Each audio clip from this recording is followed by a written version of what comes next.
Hello, everybody, and welcome to AmateurCast, where I get in you and your replays to be casted for my entertainment, and hopefully to help you improve a little bit as well.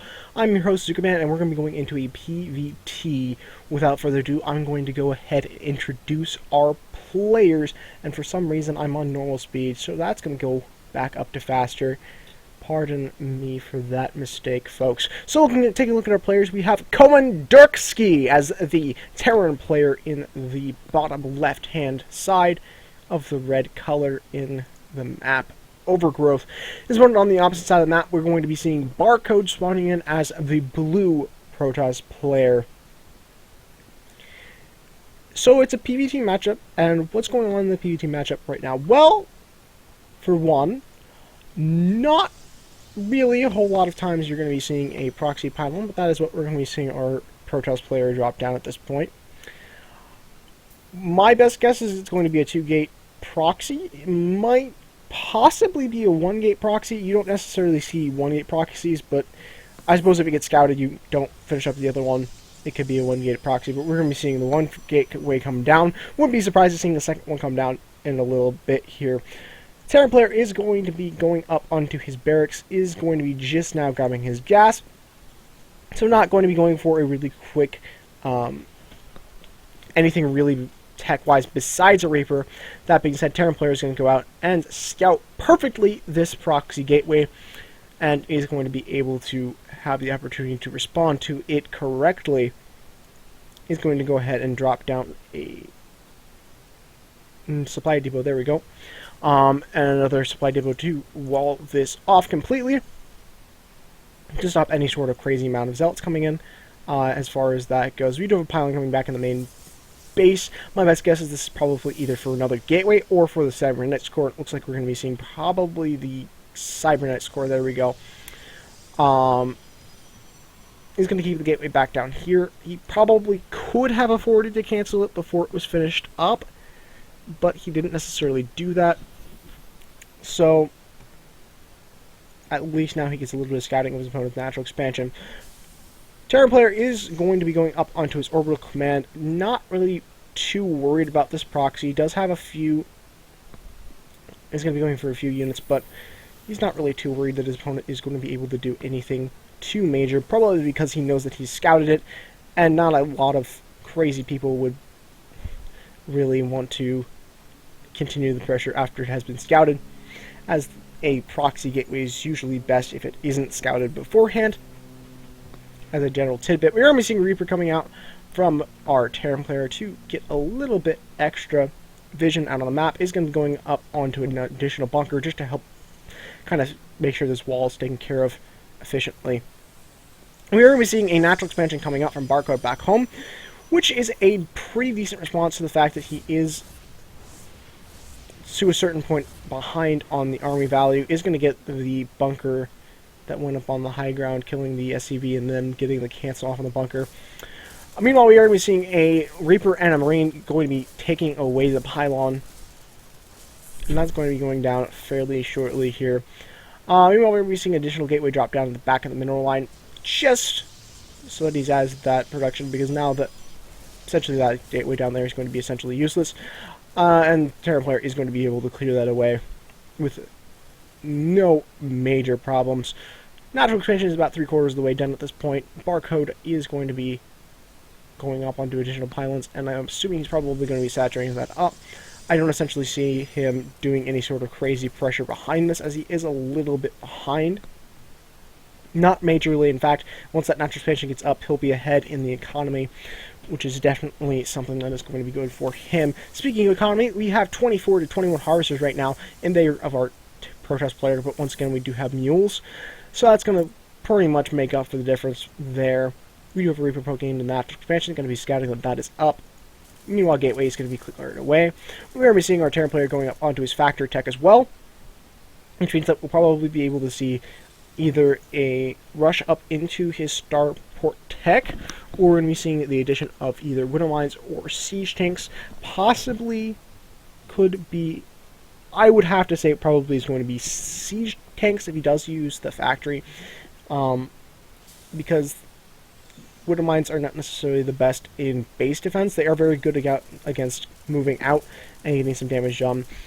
So the player that does cheese once will cheese again, so we are going to be seeing Barcode go up onto a double Stargate proxy, which is in a little bit of a weird spot. Would have liked to see that a little bit closer to the third base, just to make him a little bit more potent, but that's going to be a little bit of a problem. I think he's probably going to be going into Oracles with that. Maybe Void Rays. I would say Oracles only because they take a little bit less time to get out, and they potentially can do a lot more damage to a mineral line. That being said, we do have a missile turret up already that will be able to take care of a lot of Oracles, unless he has like 3 or 4 of them. That missile turret will be able to discourage anything of the kind. Starport is up and operational, going to be going up onto a medevac now. We're going to be seeing +1 research out from him as well. Terran player looking to be in a pretty good position as he starts to saturate his natural expansion.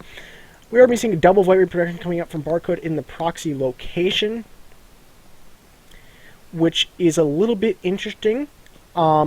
Definitely would have preferred to see Oracles. I think that they're a little bit of a better idea. Meanwhile, we do see the Reaper coming in. Robotics facility is on its way as well. Reaper is going to be chased away by the Mothership Core, but it is going to scout everything that is going on in the Protoss base, at least. Outside of it, not necessarily quite as much.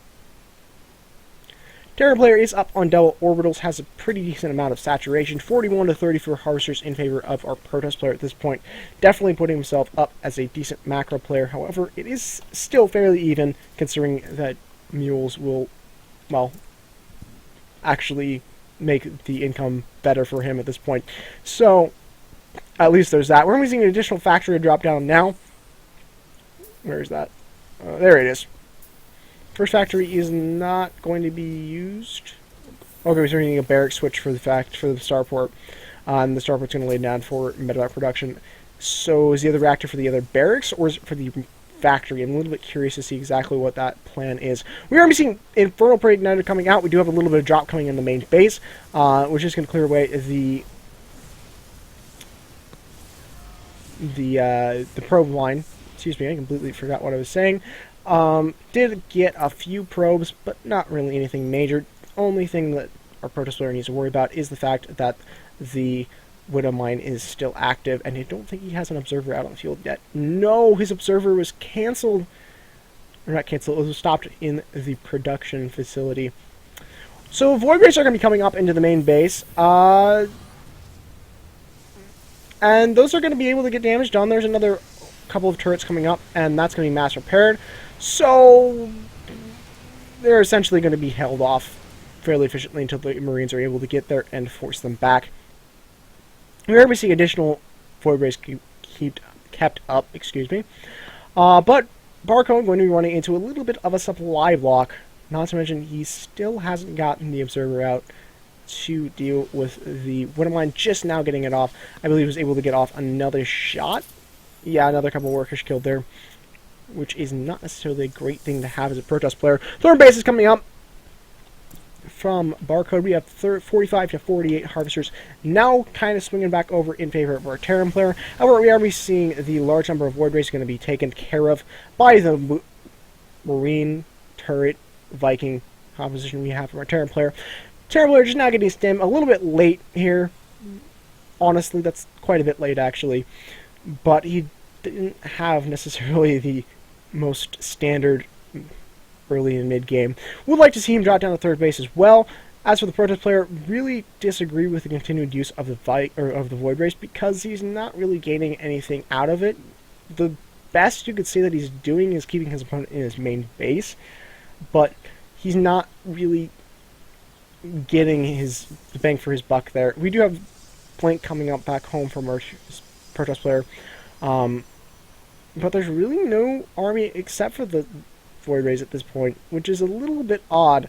Combat Shield is going to be added on from our Terran player at this point. We are going to see the Void Rays move in a little bit, but they aren't really going to be able to gain any purchase. There's just too many missile turrets for that to be able to happen, and quite a lot of Marines as well.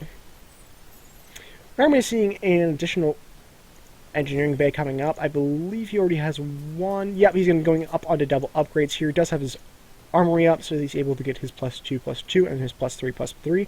Looking over the upgrade tab, we only have that +1 on his units, but we do have that +1 armor on the way as well. For whatever reason, we were retreating back home, defeated, at least for now. We do have that +1 coming up from our protest player now. Is going to be getting nice and comfy up on his third base.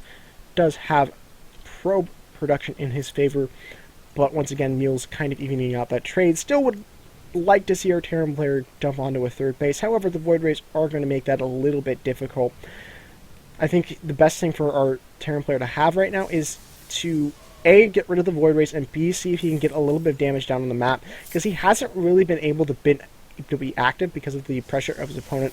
But with that gateway early and this Terran army is going to just completely obliterate the Void Ray army, and now going to be deciding, hey, Void Rays are gone, I can go out of my base finally, and that is exactly what he's going to be doing.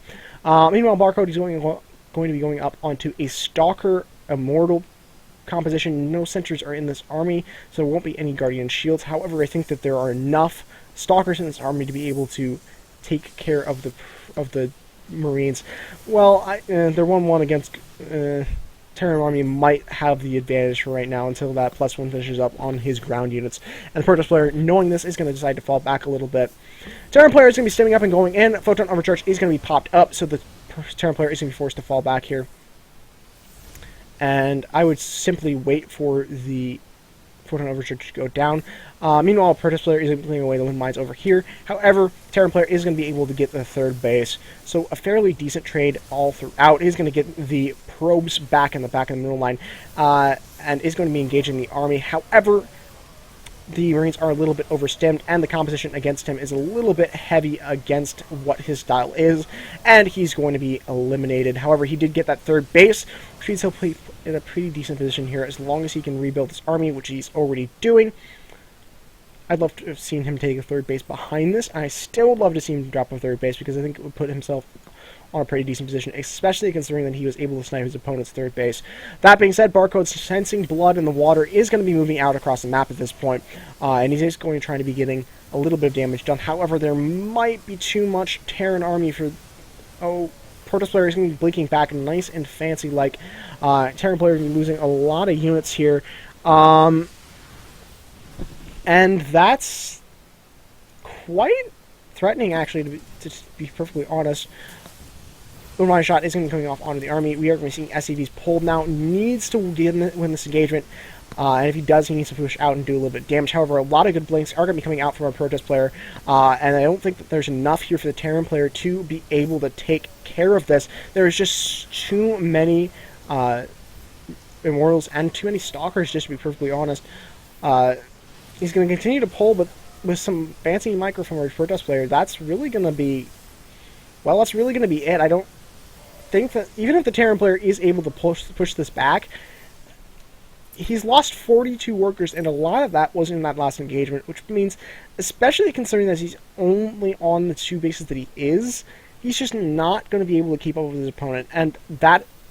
Barcode knows that, is able to just get more Stalkers and push in once again, and get a little bit more damage done. Oh, he's going to have a little bit of a fancy blink trick. I think he still took the damage, though. Terran army is going to move out once again, but they really can't engage this. Oh, no, don't go after it. Oh. He's going to force back his opponent outside of his base. Does have a +3 attack coming up. We do have Colossus entering the field in a little bit here, as that Robotics Bay is up from our Protest player back home. And he's going to be keeping up on the production that he has. I wouldn't be opposed to seeing him drop down a 4th base fairly shortly here. But he is going to be pushing it into the natural expansion once again, putting the Terran player on his back foot. Is going to take a windmine shot and is going to be forced to fall back once again. But really, I don't think the Terran player is going to be able to hold on to this. He does need Marauders into his composition. That's going to be the big thing, determining whether he is able to win future engagements, because that's really going to help against the Stalkers that are coming up, as well as getting the Viking production out on the field to deal with the Colossus that are incoming. Of course, he doesn't know that because he doesn't really have any vision on his opponent. In fact, he doesn't really have much vision at all on his opponent, to be perfectly honest. He's able to see a little bit here and there, but not really enough, to be perfectly honest. here comes a major engagement coming between the two players. You're going to be having the Stalkers going to be blinking back here. Meanwhile, the Terran player is wanting to move in and get this debris cleared away that he's able to take a look into the natural expansion here. Stalkers are going to be forced to... Stalkers are going to be following back here. Terran player deciding, okay, that's fine, going to go into the natural expansion. Here comes the major engagement coming between these two players. The Stalkers are going to be taking a lot of damage here from the stem units, but how... Colossus is going to get sniped. Terran player is going to be taking the favorable engagement, does have the stim, does have the units. He might just be able to push back the Stalkers right now, but instead he's going to fall back into the natural expansion and take a couple of extra shots that he doesn't really need to. Some good micro coming up from both players here, keeping their units alive as much as possible, but I think that the Protoss player is going to have it from a little bit of indecisiveness from our Terran player. He was not able to get the engagement, and he kind of went back and forth there, taking in a couple of extra shots when he didn't really need to, and that's going to probably cost him the engagement, and considering that there are Colossus on the field, and I really don't think he's going to be able to keep up with this. He might be able to get some more Stalkers, he might be able to get a couple of probes, but I really don't think that he's going to win the game here. It's a very, very unlikely, because with the Colossus on the field and with the Photon Overcharge up, he really can hold up against this. That being said, the Terran player is going to be getting as much damage done as he possibly can in the meantime, keeping his units to do as much damage as they possibly can, and that is going to be cleared up. Protoss player was scrambling a little bit there, however, which is a little bit in favor of our Terran player. Terran player definitely getting a little bit of damage here. Is going to be pulling SCVs now, and is going to be moving out. At this point, I kind of feel like he needs to do damage, and he does need to win the game here because he doesn't have a third base. He still doesn't have a third base. This is essentially the rest of this army that he has up, and a Warpin is really going to stop any sort of aggression coming up from a Protoss player, and he's going to be able to get the engagement, is going to be able to clean up the rest of the army, is going to get the medevacs, and Komandirkskie is going to leave the game. Really well done game from the Protoss player, and Terran player fought well as well. So, looking over at the replay, what can we learn from this, guys? Well, first and foremost, what I'd like to point out from the Terran player, his third base was very delayed, and his third base wasn't able to get up. And that does have a little bit to do with what the Protoss player was doing, and the Protoss player being aggressive as he was. However, a third base was never really attempted to be made, which is a little bit awkward, considering that you're just going to start losing the minerals. I mean, we don't really have much minerals left. The natural expansion is already almost mined out. The main base is completely mined out, and what happens when you don't get the expansions off like you should is exactly what we just saw. You need to pull the SCVs and you need to do the damage, but you just don't have a sizable enough force to be able to do so. And so you're kind of in an awkward position, and you have to pull everything that you can. And we saw Komandirkskie do exactly that, and it really didn't turn out all that well from him. Looking over the Protoss side of things, I do like, first and foremost, the amount of aggression that he had, even though I don't necessarily understand the ways he did it. A little bit oversaturated in third base, by the way. I like his composition. He got up onto Colossus a little late. He never really got into sentries. He was playing extremely greedy, probably because of the proxies that he did. But, I mean, at the end of the day, he was able to have the right composition. Personally, I would have liked to see a couple of sentries added into this army for Guardian Shields, and I would have liked to see the Colossus production started a little bit sooner. I also don't necessarily agree with the proxy Void Rays. I think at the point in time that they were being used, Oracles probably would have been a little bit more effective, because Void Rays are a lot less cost efficient, as well as a lot harder to maneuver. So when he got into the main base, and was doing damage, he wasn't really able to get out as quickly, and that's one of the reasons why when the Void Rays died over by that third base, he wasn't really able to do too much about it. But I think that's going to be it, guys. That's all I really wanted to say for that game. But really well played, really fun game to cast. So a few things for you guys before I go. upcoming tournament on the 28th of June if you are interested in playing. In the description below, I will put my email down, and follow that. Give me your league, your race, and the account that you're going to be using in the tournament, and we'll get you signed up just so that we can make sure that we get as even as games as possible, so we don't like put up a bronze player against a masters player. But that's something for you guys to know that is coming up fairly quickly, and I'm extremely excited to have the opportunity to do that. So, that being said, folks, I believe that's it for this game, this replay. So, this has been ZookaMan, and we'll see you on the next cast.